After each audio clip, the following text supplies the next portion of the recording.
Assalamualaikum warahmatullahi wabarakatuh. Kembali lagi dalam Ismo Channel. Untuk hari ini aku ingin bagi tahu korang top 10 the most popular official TV box pada tahun 2022. Maksudnya popularity ini berdasarkan voting yang aku buat dalam aku punya grup Telegram yang dinamakan sebagai Punyotek. Jadi aku sebarkan semua untuk orang buat voting. Seterusnya barulah tengok kepada mana satu device yang paling popular digunakan, ataupun sebenarnya bukanlah dari segi populariti tapi daripada segi penjualan yang ada di Malaysia serta pricing range yang ada. Maksudnya di sini daripada sekitar tahun 2017, 2018, 2019 orang gunakan dari bila lagi Android TV sehingga ke hari ini. So ini aku just tunjukkan korang bahawa yang tempat ke-10 jatuh kepada Apple TV sebanyak 0%. Tiada user untuk gunakan TV box ini kerana Apple TV ini dia merupakan specifically for Apple user lah. Maksudnya di sini macam kalau korang menggunakan korang punya Apple Mac ataupun memang fully Apple punya set, iOS punya type person, di mana korang ada korang punya MacBook, korang punya iPhone, iPad, jadi memang korang automatically akan dapatkan Apple TV. Walaupun Apple TV dikatakan paling top 10, top first lah dia punya benchmark berbanding Nvidia Shield, tetapi orang lagi prefer untuk menggunakan Android TV ataupun Google TV berbanding Apple TV kerana kesukaran untuk sideload apps. Itu je lah masalah utama di Malaysia ni, di mana orang kita ni termasuk aku sendiri suka untuk sideload apps ataupun dapatkan pelbagai jenis customized mode apps yang akan merosakkan korang punya TV box sendiri. Dan selepas itu korang blame TV box itu tidak bagus kerana itu korang punya angkara sendirilah merosakkan korang punya TV box dengan sideload apps ataupun modded punya apps. It is not recommended, okay. And then yang ke-9 iaitu kepada Dynalink TV 4K. Dynalink ni macam bagi orang macam kurang terkenal sedikit lah berbanding orang US, tetapi macam preferably orang lagi prefer untuk mendapatkan Xiaomi Mi Box ataupun TV Stick Lite yang harganya lagi rendah berbanding Dynalink TV. Jadi dia menjadi macam kurang popular. Seterusnya kepada On TV Box ataupun On Stick, dia agak baru juga masuk di Malaysia. Jadi orang susah untuk macam menerima TV box itu. Walaupun macam aku sendiri pun aku pernah menggunakan On Stick 4K dan TV box itu memang berkualiti. Maksudnya kualiti itu lagi better daripada Mi Box S ataupun TV Stick 4K, tetapi usage ataupun penjualan kurang di Malaysia. Dan seterusnya kita pergi kepada yang ke-7 iaitu Google TV Chromecast. Okey, sebenarnya antara semua ni Google TV Chromecast ni antara TV box yang the best lah. Cumanya yang menjadikan voting rendah 4% saja orang gunakan disebabkan pricingnya lagi tinggi. Bila orang tengok macam pricing terlalu tinggi, orang pun macam prefer untuk menggunakan TV box yang lagi murah seperti Mi Box, TV Stick ataupun TiVo 4K yang semakin murah, ataupun Mi Cool KM2 yang lagi better dia punya CPU, GPU ataupun storage di dalamnya.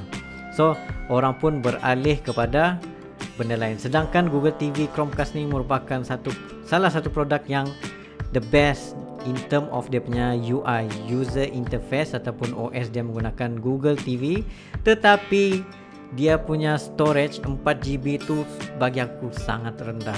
Dan untuk korang pasang multi-port lah USB hub tu, itu bagi aku agak menyusahkan lah. Better korang terus invest yang boleh letak macam-macam kan untuk sideload sekali. So yang seterusnya iaitu pergi kepada Realme TV Stick 4K.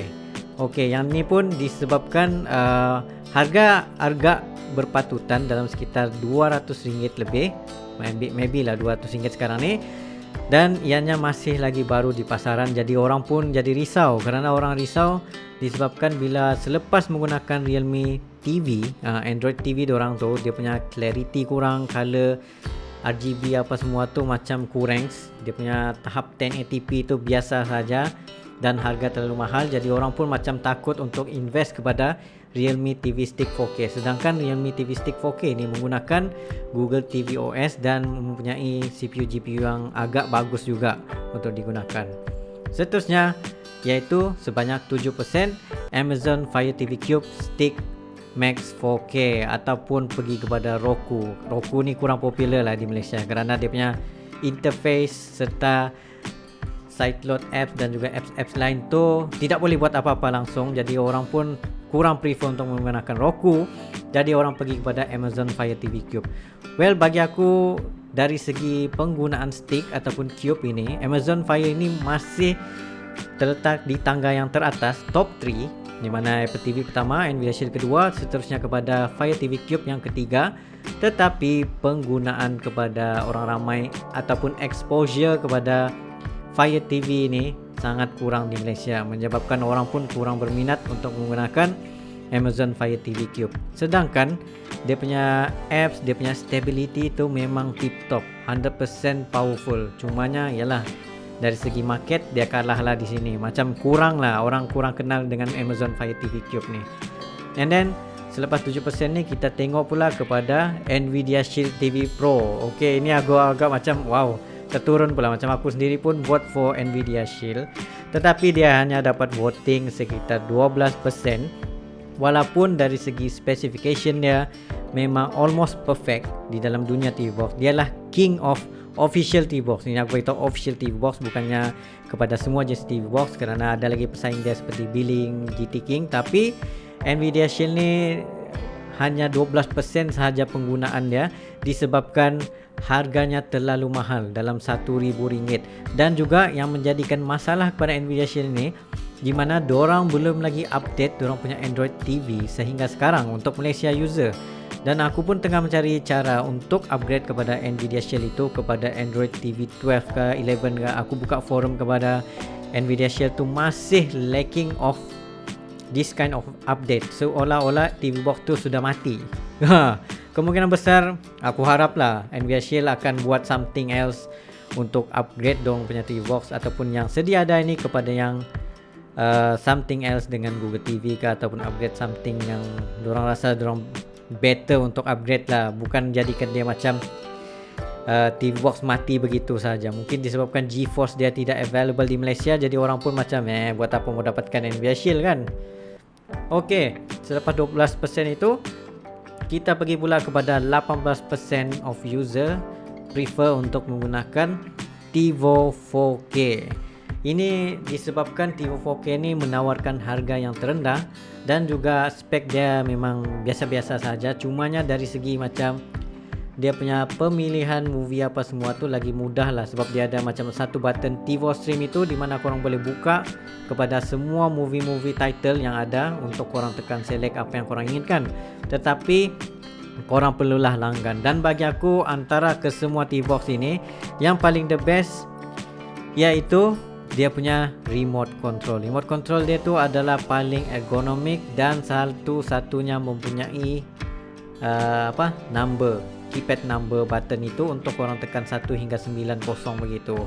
Tetapi maybe disebabkan orang lagi prefer kepada yang Xiaomi Mi Box ataupun Mi Cool KM2, orang pergi kepada situ. Sedangkan bagi aku macam TiVo 4K ni pun a good device, tetapi dari segi multi port ataupun multi hub tu akan ada masalah di situ. Sebabnya macam banyaklah juga aku try menggunakan multi hub, kadang dapat, kadang tidak dapat, kadang macam dia detect, kadang tidak detect.